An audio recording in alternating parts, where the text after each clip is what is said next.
সমুদ্রের মাঝখানে একটা জাহাজ প্রচন্ড ঝড়ের মধ্যে পড়ে লন্ডভন্ড হয়ে গেল। সেই জাহাজের বেঁচে যাওয়া এক যাত্রী ভাসতে ভাসতে এসে এক নির্জন দ্বীপে পৌঁছালো। জ্ঞান ফেরার পরে সে প্রথমেই আল্লাহর কাছে প্রাণ খুলে ধন্যবাদ জানালো তার জীবন বাঁচানোর জন্য। এরপর থেকে প্রতিদিন সে দ্বীপের তীরে এসে বসে থাকতো, যদি কোনো জাহাজ এদিকে আসে সেই আশায়। কিন্তু প্রতিদিনই তাকে হতাশ হয়ে ফিরে আসতে হতো। এরই মধ্যে সে সমুদ্র তীরে তার জন্য একটি ছোট্ট ঘর তৈরি করে ফেললো।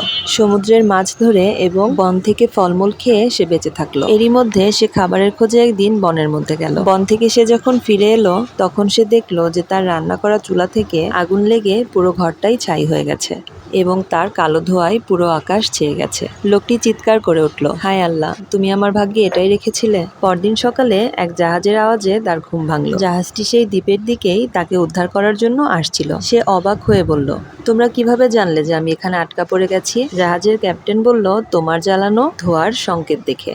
আমরা কেউই জানি না আমাদের জীবনের সামনে কি হবে, তবে আল্লাহই একমাত্র উত্তম পরিকল্পনাকারী। আমাদের জন্য যেটা ভালো তিনি আমাদের জন্য সেটাই করবেন। আমাদেরকে শুধু তার উপরে ভরসা রাখতে হবে।